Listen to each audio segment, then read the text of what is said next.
So, Lotus, do you have a comment for this year's Eurovision Song Contest?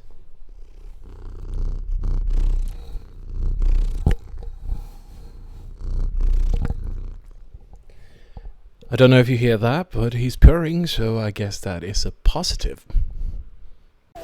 Hallo alle sammen, velkommen til Melodi Grand Prix 2025 or Eurovision Song Contest 2025. This contest has been wild. It's been full of surprises, a lot of talents, and a lot of shocks. Let's get into it. So, I have a few notes that I want to go over for this year's competition.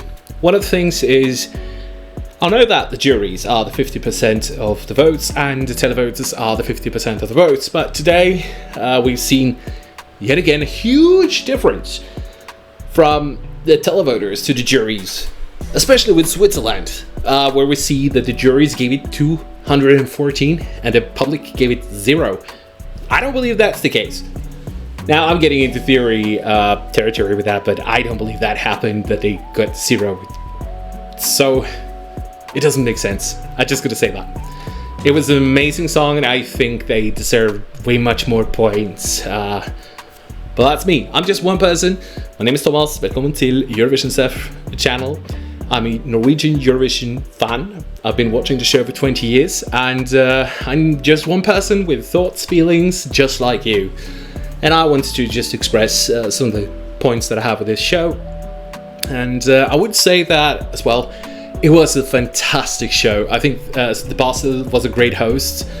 I think the hosts themselves, especially 2 out of 3, I think you would know which ones, were amazing. Spoiler, of course, it's the semi ones and 2 that also was in the finals, but the third one, I didn't fully connect with her in the same way I did with the 2 others. Anyways, first of all, super happy that all the Nordic countries, Finland, Iceland, Norway, Sweden and Denmark, made it to the finals. It's been years since we got something like this, and I want to start with them, to be honest. So first of all, Iceland, very good show, very good package. The 2 of them did such an amazing number. I knew, like, for me, it was not a winner candidate by any chance, but I thought they delivered so well on stage and it was super fun.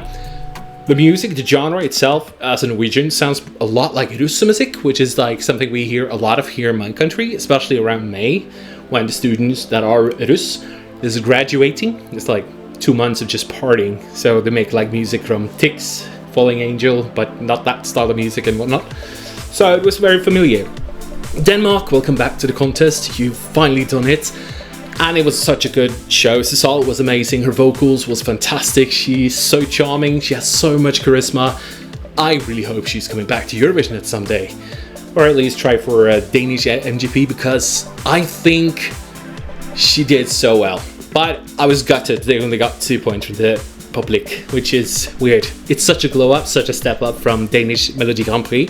So I'm super happy with it. Norway, 18th place. I'm super proud of Kyle Alessandro. I'm so glad that he had so much fun. And it was the 17th of May as well, which is Norwegian National Day. So it was a busy day for most Norwegians, especially fans of the Eurovision Song Contest. I think he did amazing. He did us proud.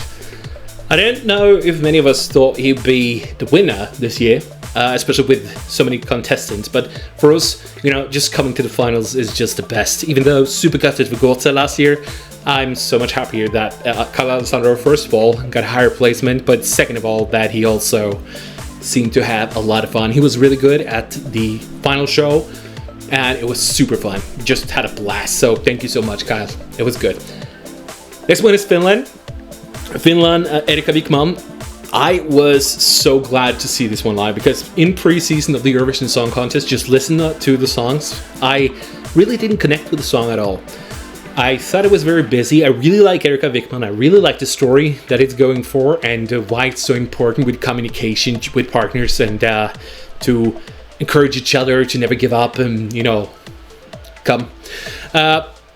But the song itself might be a bit busy for me, but then I saw it live, and for me it was like, wow, okay, now I understand what I didn't get the first listens.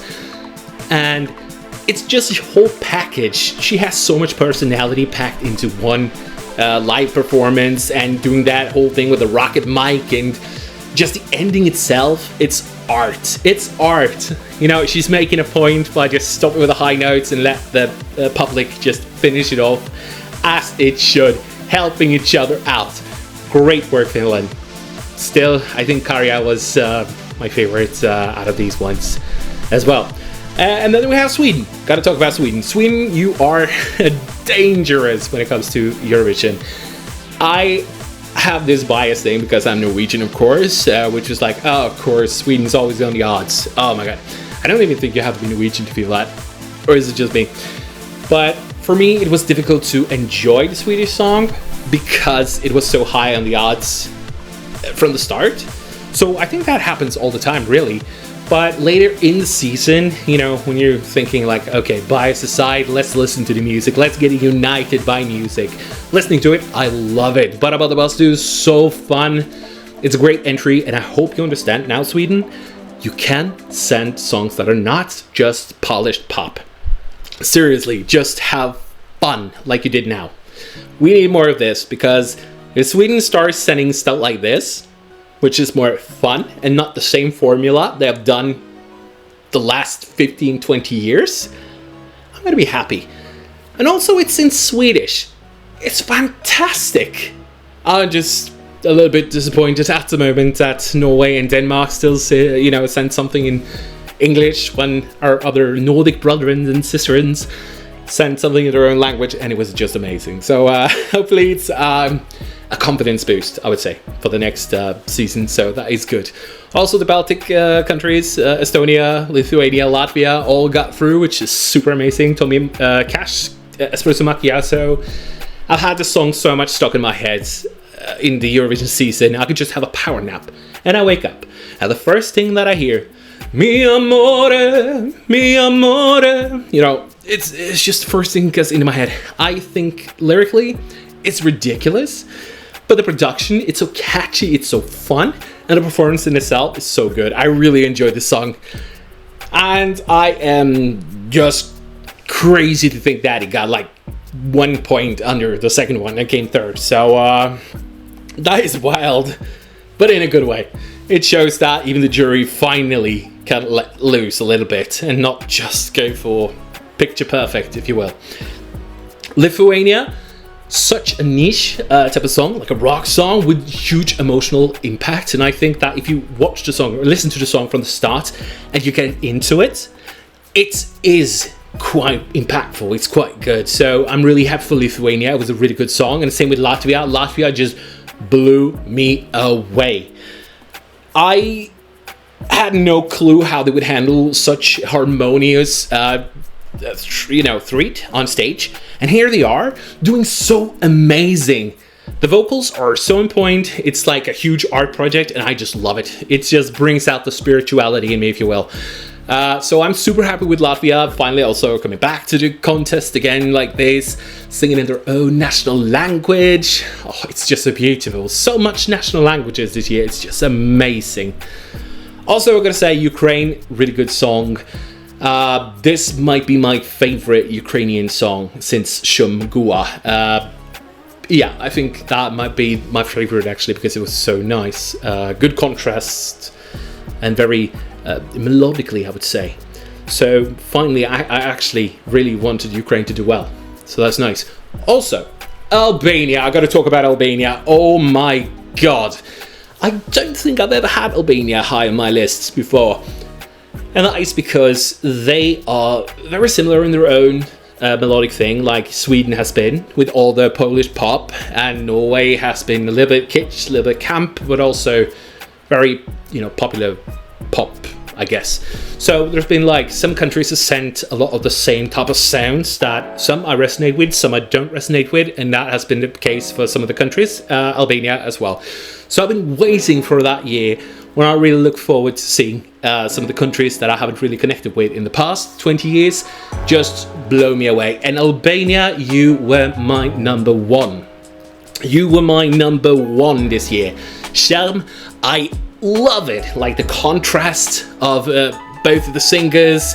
And what I really love as well is that it's like the first verse and into the chorus, and they teases us. They don't go for a second chorus with the lady. They go for the talking sound parts, which is a great contrast in vocals as well, and how they communicate on stage, just looking into each other's eyes. I could feel it. So that and the string instruments and the fact that I don't know a word in Albanian just made me fall so much in love with this song, so much.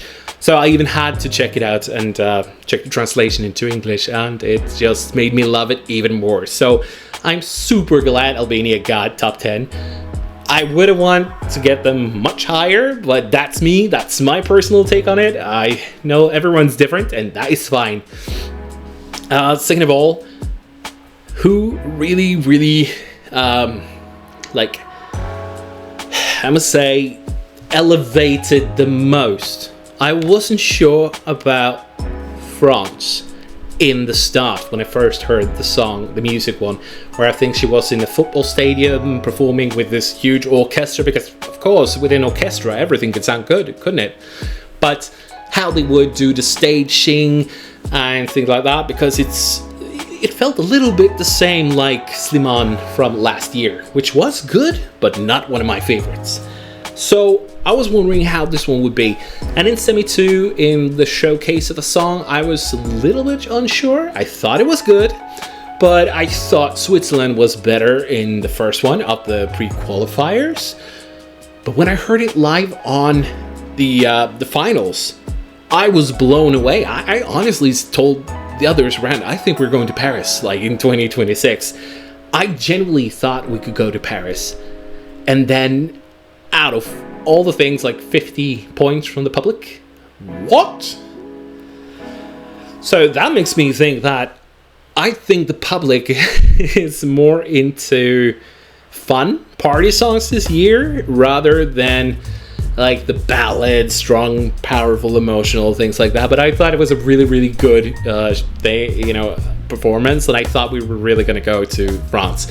So well done, like seriously well done. I think this is my favorite performance since Amir's Jeshire. I'm butchering that. I'm sorry, but you have such a beautiful language. Just saying.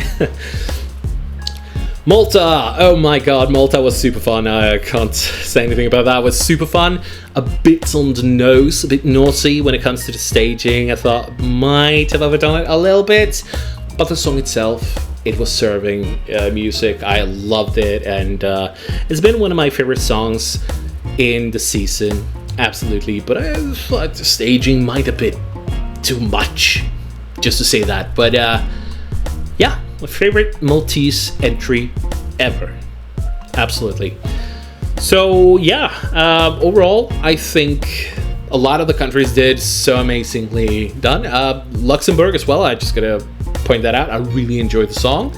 So weird it got so little points, because it's a super difficult song to sing live. So I don't know.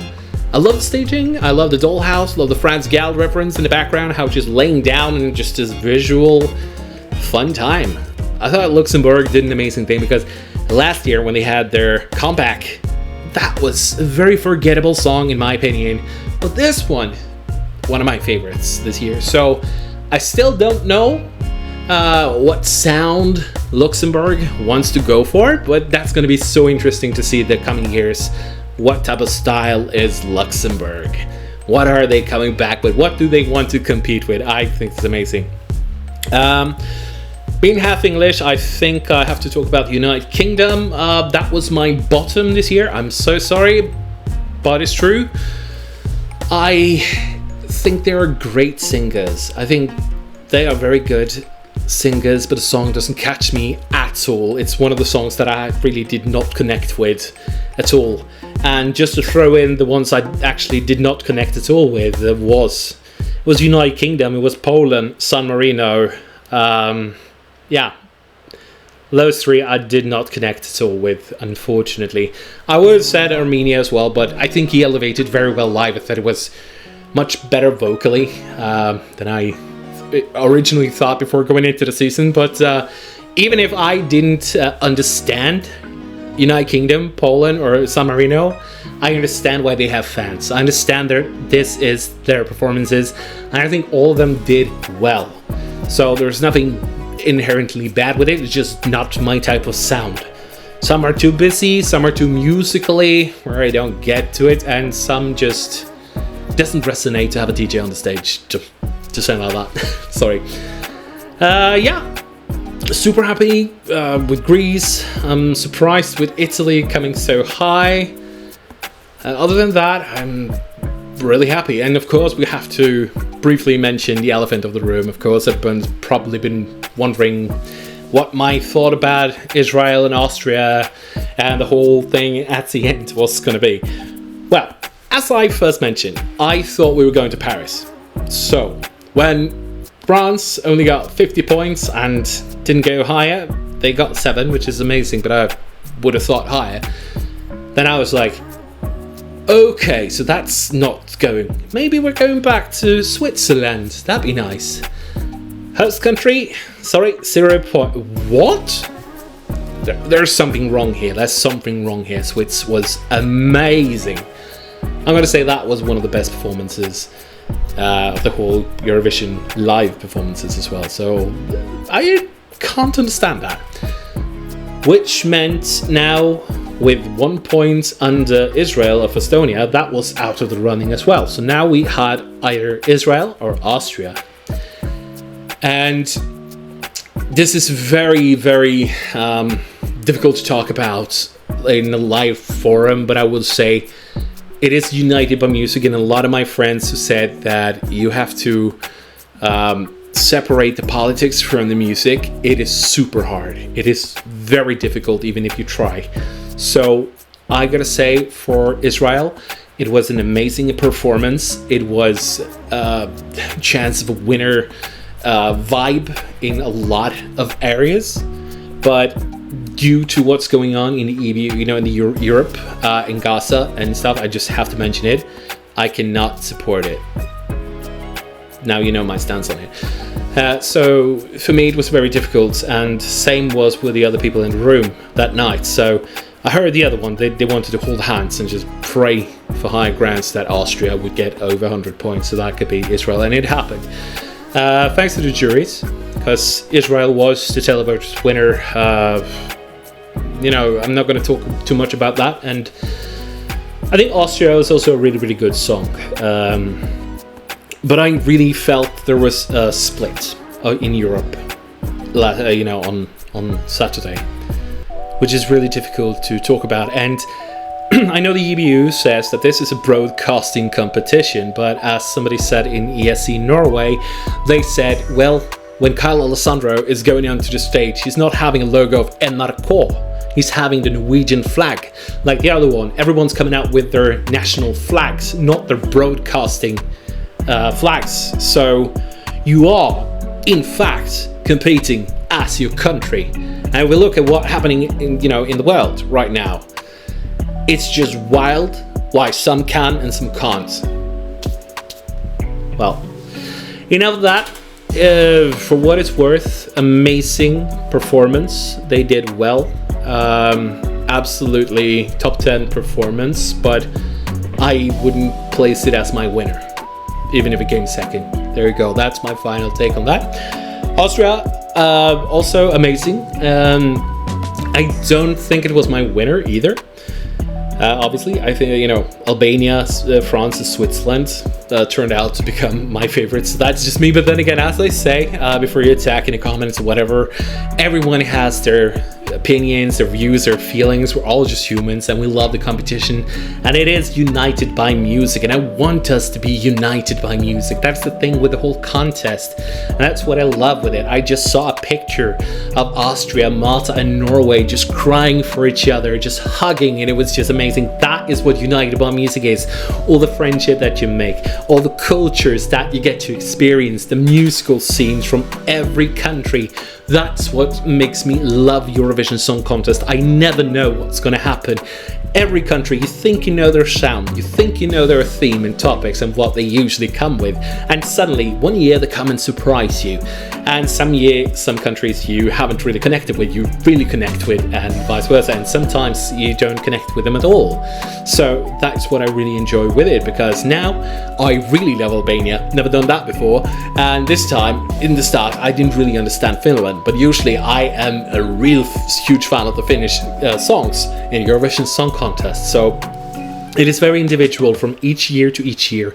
But I will say that going to Austria next year for the 17th Jubileum sounds so much more practical and safe than the other options. Also, hopefully not as expensive as Switzerland or Sweden or Norway. Because, you know, economy. Everyone understands economy sucks. Especially if you don't have too much money, and I really want to experience this at least once. Not just from a telly. But Austria, my ADHD brain just sidetracks. Amazing vocals. I liked the dance. When he was dancing and the wind came upon the boat, I was getting Loreen Euphoria vibes. The dancing, that windy Tai Chi Chi Gong type of dancing in the wind, snow, and with the darkness. It was good. I liked it better with colors, gotta say that, but I thought it was like a music video, so that was nice. JJ has such great vocals, and is such a deserved winner. And I just really, really hope that, because there's a lot of emotions in this finals, especially as we all can feel on when it comes to the music contest and the politics and everything as it is. I hope JJ will be remembered for the song. I hope that people will look at him and love him and embrace him as he deserves, because the song was amazing, the performance was super well done, and it is a worthy winner. Even though it's not my personal winner, and probably not yours. Maybe it is yours, maybe not yours, but you know, we're so many different people with different feelings and whatnot. A lot of people voted for it, and the juries loved it, and that is what matters. It's a song and performance that somebody really loves, so I'm really looking forward to going back to Austria. I do enjoy this song much more than Rise Like a Phoenix, if we're going to talk about Austria. So that is nice. Oh, I've been talking for so long. I'm so hot. It's so hot in here.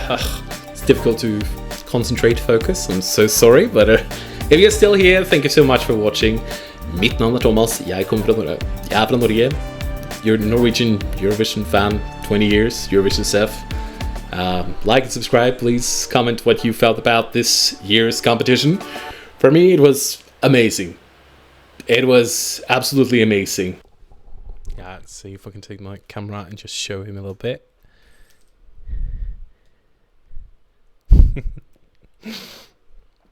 So yeah, my amazing cat, Lotus.